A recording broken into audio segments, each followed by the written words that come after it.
tempo. Itu perjalanannya maksiat. Walaupun tujuannya ke sana, ingin ziarah umpama, atau ingin ke Banda Aceh, ingin ziarah ke makam Syekh Abdul Rauf, tapi dia pergi ke Banda Aceh, dia punya utang yang sudah jatuh tempo, maka perjalanan itu maksiat. Dia tidak boleh jamak qasar. Wajib sembahyang seperti biasa. Tidak ada jamak qasar bagi orang yang perjalanannya walau ke haji sekalipun. Kalau dalam kitab disebutkan walau hajjan, walaupun berangkat haji, seorang istri tanpa izin suami berangkat ke Mekah tanpa izin suami, dia tidak boleh jamak qasar.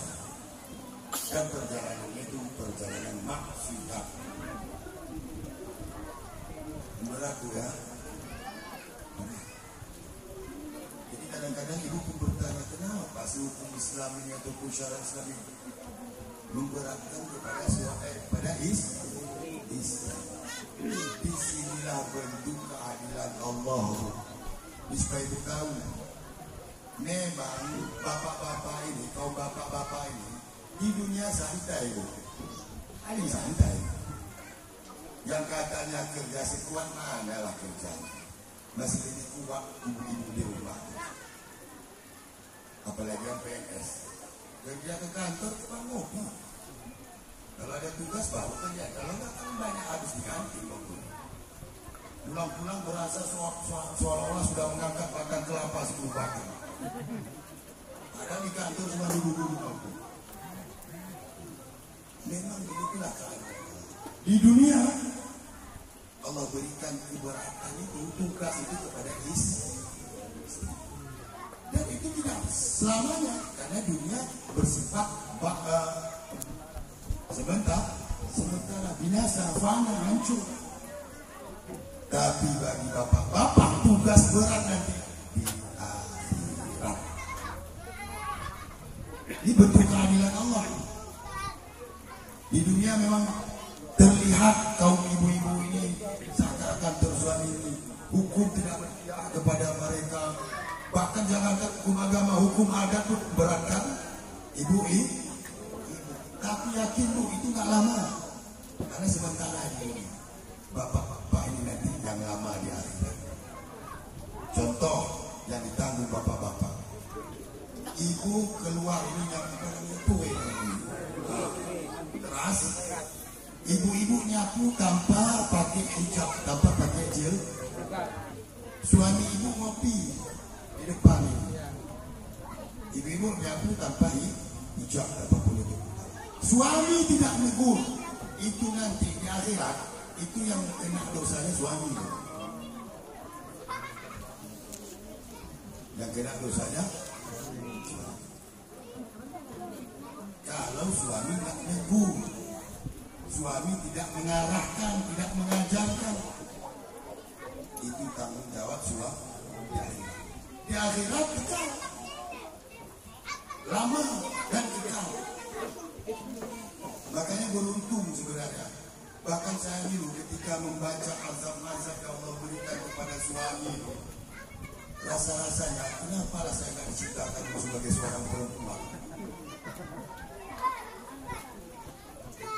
Saking beratnya yang dipertanggungkan oleh kaum laki-laki nanti di akhir. Karena begitu ijab kabul itu seakan-akan si suami itu mengatakan kepada orang tua istrinya, wahai bapak, mulai hari ini dosa dan pahala istri saya dipertanggungkan ke pundak saya. Nah, ini perlu ibu-ibu ketahui. Ini keadilan Allah ini. Makanya saya bilang tadi, ibu cukup laksanakan kewajiban, sholat tepat waktu, kemudian puasa, zakat kalau sudah ada harta, kalau mampu naik haji, selebihnya cukup patuh dan dengarkan perintah suami. Kalau seorang istri patuh kepada suami, kata Rasulullah, silahkan dia masuk surga dari pintu mana saja. Dari pintu mana saja. Surga itu ada 8, paling tinggi Firdaus. surga Firdaus. Seorang istri yang patuh boleh masuk ke surga Firdaus walaupun amalnya tidak seberapa. Karena dulu di zaman Rasulullah SAW menjelang wafat Rasulullah. Jadi menjelang wafat Rasulullah itu Rasulullah memanggil ananda beliau Siti Fatimah. Dibisikkan di telinga kanan Siti Fatimah. Siti Fatimah tersenyum. Kemudian satu lagi dibisikkan oleh Rasul di telinga Siti Fatimah. Siti Fatimah menangis. Setelah Rasulullah berpulang ditanya oleh Sayyidina Ali suami Siti Fatimah. Dulu waktu Rasulullah mewafatkan pernah dipanggil dan dibisikkan di telinga kanan dan dibisikkan telinga kiri. Waktu di telinga kanan, kenapa kamu ketawa? Kata Sayyidina Ali kepada istrinya. Waktu di telinga kiri, kenapa menangis? Kata Siti Fatimah, waktu Rasulullah mau menjelang wafat itu, beliau bisikkan di telinga kanan. Apa kata Rasulullah di telinga kanan? Waktu di telinga kanan saya, kata Rasulullah, ahli keluargaku yang pertama sekali bertemu dengan di surga adalah engkau, wahai Fatimah. Keluargaku yang pertama sekali berjumpa dengan nanti di surga adalah engkau. Dan engkau diangkat oleh Allah sebagai pemimpin wanita dalam surga.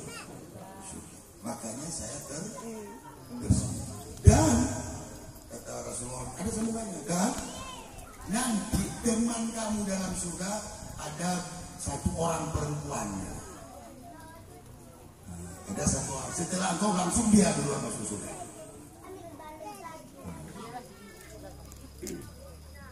Ada yang mengatakan nama perempuan tersebut Atiyah, Siti Atiyah. Siti Atiyah. Jadi kata Sayyidina Ali, kemudian kenapa waktu dibisikkan di telinga kiri kamu menangis? Karena kata Rasulullah, orang yang pertama dari keluargaku sepeninggalku ini, yang pertama sekali bertemu denganku adalah engkau. Artinya, engkau yang pertama wafat dari seluruh keluarga Nabi yang masih hidup di waktu itu.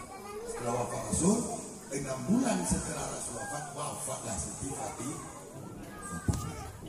Sehingga Hasan Hussein masih sangat kecil, umur 7 atau 8 tahun. Ini kembali kepada bisikan yang pertama, bahwa setelah kamu masuk surga ada satu orang yang di belakangmu langsung masuk surga, sama tempatnya denganmu. Artinya di surga paling tinggi. Penasaran Siti Fatimah, siapa perempuan, amalan apa sehingga dia bisa menandingi atau bukan ini, atau bisa sama satu tempat yang tidak disyuk. Akhirnya Siti Fatimah mendatangi kediaman perempuan. Diketok pintu. Assalamualaikum. Waalaikumsalam. Siapa? Saya Siti Fatimah, putri Rasulullah. Oh, maaf, wahai putri Rasulullah, saya tidak bisa menerima kamu. Kenapa?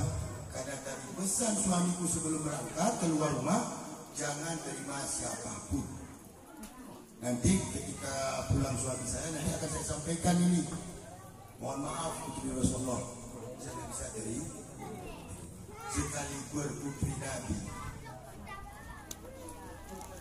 Besoknya datang Siti Fatimah bawa Sayyidina Hasan, bawa Sayyidina Hasan. Assalamualaikum. Waalaikumsalam. Siapa? Saya Siti Fatimah, putri Rasulullah. Oh, kemarin sudah saya sampaikan dan diizinkan oleh suami saya hari ini. Tapi engkau bersama siapa? Saya bersama anak saya Hasan. Oh, mohon maaf putri Rasulullah, pesan suami saya tidak boleh terima kamu yang berlaki-laki.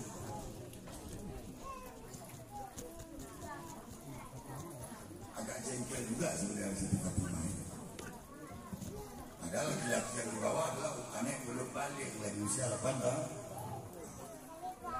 Akhirnya besok datang. Jadi nanti kata saya masih jalan-jalan ini beliau menyampaikan. Nanti akan saya sampaikan itu kepada suami saya. Siapa tahu besok saya diizinkan. Akhirnya besok datang lagi sini Pak. Tidak bawa siapa-siapa. Datang sini. Akhirnya dibuka, masuk ke dalam.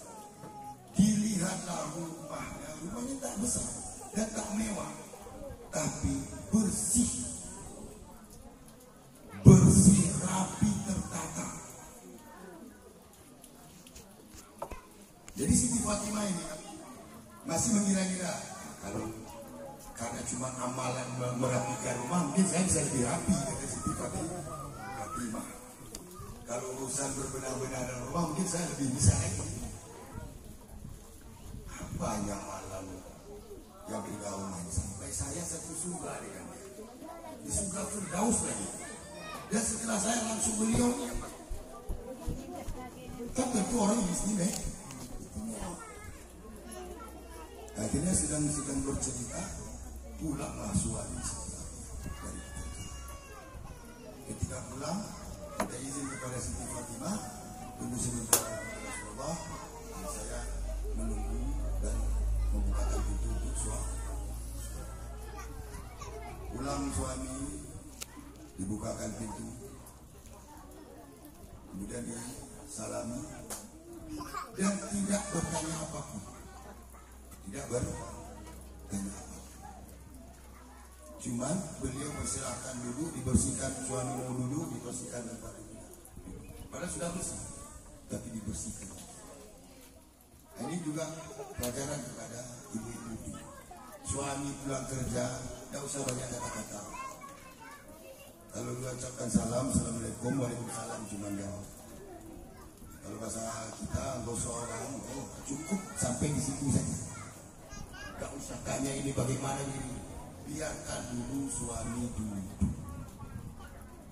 Karena ketika pulang seperti itu otaknya belum pas lagi. Siapa tahu sedang ada masalah di luar. Kalau kita cerewet banyak tanya belum dia duduk, nah ini habis ini. Nah ini dipahami oleh Siti Fatimah ini. Begitu masuk suaminya Assalamualaikum sudah sampai kan dipersiapkan. Kemudian Siti Fatimah ini langsung ke belakang mengambil ember yang bersih dan meletakkan di bawah kaki suaminya dan dicuci. Jadi ini Siti Fatimah perhatikan ini. Oh ini amalannya nampaknya biasa-biasa saja di sana. Pasti bukan ini amalannya. Jadi cuci kaki, kemudian setelah dicuci kaki dipijat sambil kaki suaminya merendam kaki. Siti Fatimah ini meminjat pundak suami. Air pun sudah tersedia. Bukan begitu lagi, biasa. Tapi Siti Fatimah yakin bukan ini amalannya. Kalau ini skandal sekali. Kemudian ini suaminya nggak tahu ada Siti Fatimah. Karena memang Siti Fatimah yang ngomong-ngomong ini. Sampai suaminya dulu yang ngomong dengan beliau, baru beliau ngomong. Karena menjaga sampai stabil. Akhirnya suami ini berangkat pergi ke meja makan. Setelah dihidangkan makanan, Siti Fatimah duduk di samping suaminya, tidak makan bersama suami. Tapi yang anehnya beliau meletakkan sabuni penyapu cambuk di samping suami. Ini suami Siti Fatimah memperhatikan. Akhirnya setelah suaminya istirahat, ini Siti Fatimah sudah dari tadi menahan pertanyaan ini. Penasaran, kalau bersih-bersih masih bisa. Kalau melayani suami basuh kaki, pijat-pijat masih bisa. Ini saya anehnya ada sapu lidi samping suami itu apa? Padahal nggak ada lalat, nggak ada nyamuk, nggak ada hewan. Itu apa saya? Akhirnya ditanya oleh Siti Fatimah.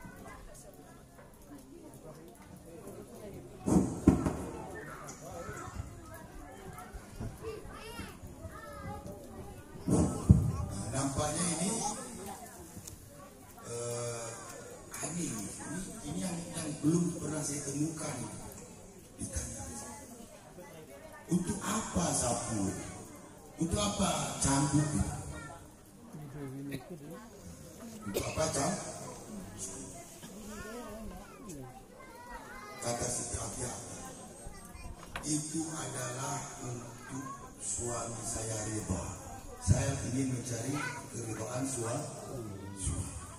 Kalau umpama dalam pelayanan mulai masuk tadi tidak sesuai, lebih baik saya dicambuk daripada saya mati saya tidak dapat ridha suami.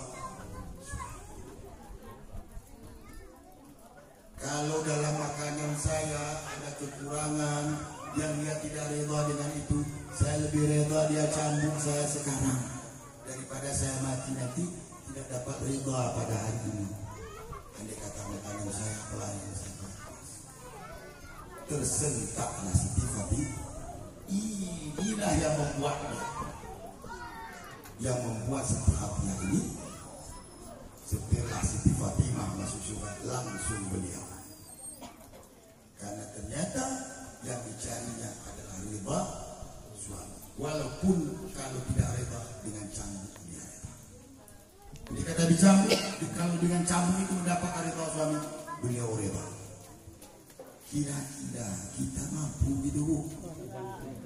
Kalau ada yang mampu seperti itu, nomor 3 setelah Siti Afiah masuk surga. Walaupun suami kita mungkin dikerak neraka manala. Karena yang paling utama setelah amalan fardu bagi seorang istri tadi adalah riba suami. Nah ini tanda yang pertama bagi perempuan yang suami, patuh kepada Allah, patuh kepada suami. Yang kedua, tanda istri yang saleh adalah rajin membaca Al-Quran. Rajin membaca Al-Quran. Hari ini bisa kita pertanyakan kepada diri kita. Tapi ingat ya, ini perlu digarisbawahi bukannya ini bapak-bapak juga. Hadir dalam majelis ilmu yang kita dapatkan di majelis ilmu untuk menyentuh otak dan hati kita, bukan menyentuh otak dan hati orang. Kita belajar ini untuk kita, Bu. Pak, jangan sepulang resmi perempuan itu tidak saleh, tidak salehah.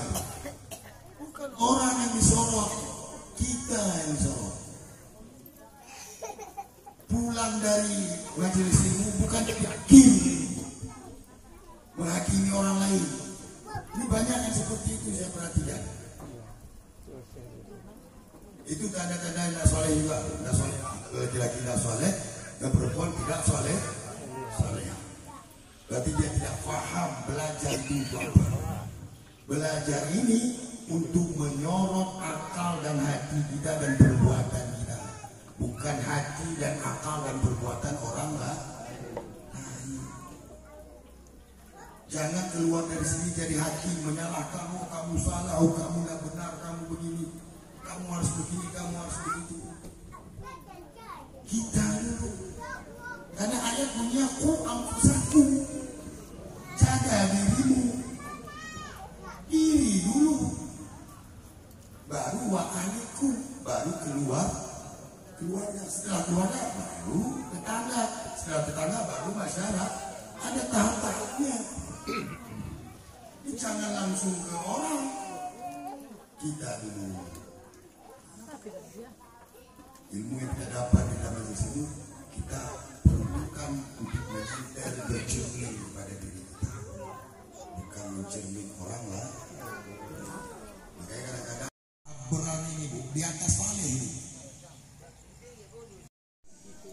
tempat pendidikan kita di depan rumah, enggak juga kita mau masukkan. Kira-kira ibu-ibu pengen jadi anak Abraham? Jadi bukan namanya saja Abraham. Ini dibuat nanti dulu ya, nanti lahiran saya sebuah nama Abraham. Boleh sebagai doa.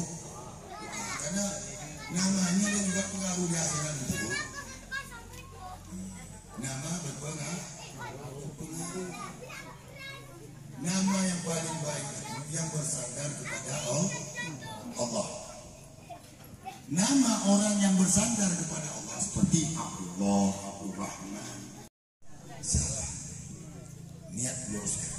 Makanya ekonomi nggak akan pernah baik kalau niatnya seperti itu. Karena sebenarnya tanggung jawab ekonomi itu kepada siapa? Kepada suami. Ketika kita melakukan ini berarti seakan kita tidak percaya kepada suami. Bukan berarti dilarang istri jualan, bukan berarti dilarang istri bekerja. Niat itu saja perlu ganti. Niat itu kan, coba kalau tulus niat suami istri seperti itu, insya Allah berlipat-lipat rezeki suami. Jadi mudah-mudahan 4 pesan daripada Rasulullah ini sebagai tanda-tanda orang yang bahagia, mudah-mudahan kita dapat semua mencapainya teristimewa dan terkhusus kepada pengantin baru ini. Semoga keempat-empatnya ini dapatlah diperoleh oleh pengantin kita. Amin ya rabbal alamin. Jadi sekian dan demikianlah yang dapat kami sampaikan. Terima kasih atas segala perhatian. Mohon maaf atas segala kekurangannya. Nah, kita tutup ini. Wassalamu ala asyrafil anbiya'i wal mursalin wa ala alihi wa ashabihi wa atba'ihi wa ikhwanihi ajma'in. Allahumma innaka afuwun karimun halimun tuhibbul 'afwa fa'fu 'anna ya karim. Wa 'an walidina wa 'an jaddina wa 'an jaddatina wa 'an ustadina wa 'an ustadatina wa 'an muallimina wa 'an masyayikhina wa 'an jami'il muslimina wal muslimat wal mu'minina wal mu'minat innaka sami'un qaribun mujibud da'wat fa ya qadiyal hajat. Allahumma awsil wa abligh ma hasala lana ya Allah min al-Qur'anil Karim wa khususan min mau'izatil hasanah ba'da al-manni 'alaina bil qabul ila ahli hadzal bait khassah wa 'ala jami'il muslimin 'amma bi rahmatika ya arhamar rahimin. Amin. Allahumma alif qulubahuma ya Allah kama alafta quluba Adam wa Hawa wa alif qulubahuma ya Allah kama alafta quluba Yusuf wa Zulaikha. Allahumma alif qulubahuma ya Allah kama alafta Musa wa Safura. Allahumma alif qulubahuma ya Allah kama alafta Sayyidina Muhammadin sallallahu alaihi wasallam wa sayyidatuna Khadijatul Kubra bi rahmatika ya arhamar rahimin. Allahumma arzuqna wa iyyahuma awladan salihah. Allahumma arzuqna wa iyyahuma awladan salihah. Allahumma arzuqna wa iyyahuma awladan salihah. Ta'ayyanna ilayka ya Allah ya rabbal alamin. Rabbana taqabbal minna innaka antas samiul alim wa tub alaina ya maulana innaka antat tawwabur rahim. Rabbana atina fid dunya hasanah wa fil akhirati hasanah wa qina adzaban nar. Wa sallallahu ala sayyidina Muhammad wa ala alihi wa sahbihi wa baraka wa sallam. Da'wahum fiha subhanaka Allahumma wa tahiyyatuhum fiha salam wa akhiru da'wahum alhamdulillah. Sekian dan demikian. Assalamualaikum warahmatullahi taala wabarakatuh.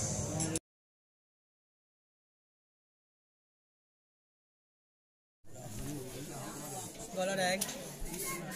Dar banai.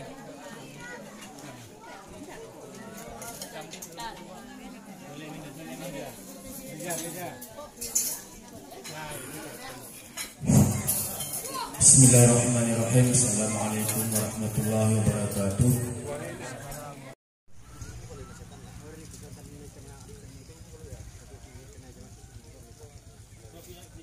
Inilah dia Doketek Kurustan. Kalau memang urusan sukat atau mergo, dialah rajanya, mendakani. Inilah dia Doketek Kurustan, Satpam nomor 1 di PT Napasindo. Oke, sekian, terima kasih. Ini mandor pawang. Ini pawang buaya. Pawang ular. Pawang kelapa. Makan. Barusan dia datang, sudah makan, memikirkan Padilla.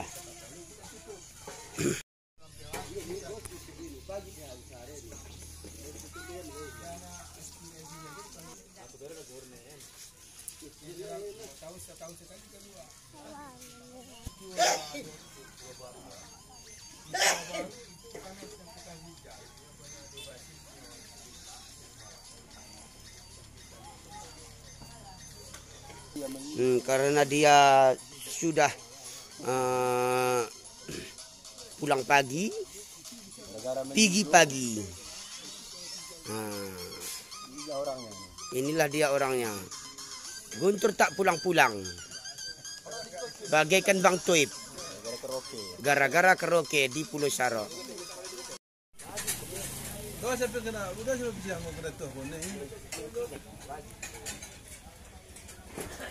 Pokoknya si bang dikit selat orang lokon di.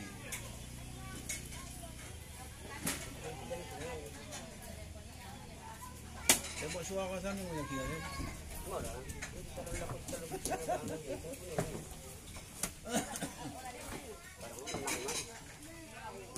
Dalam dia payah. Manu pun.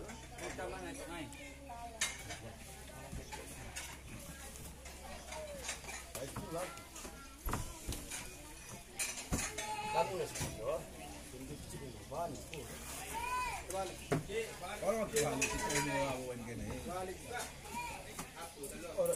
Kita menghapus tungguin menghapus dia.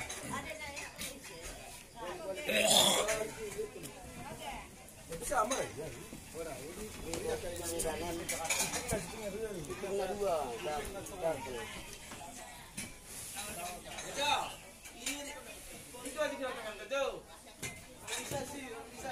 Hah?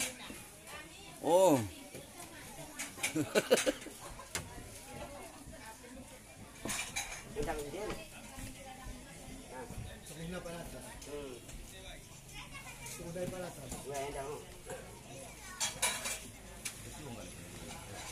Saud. Hah? Iya. Iya ngungkar gini nih. Ah. Oh ya orang mau kalau digarikan biasa mbak, biasa nih, iya.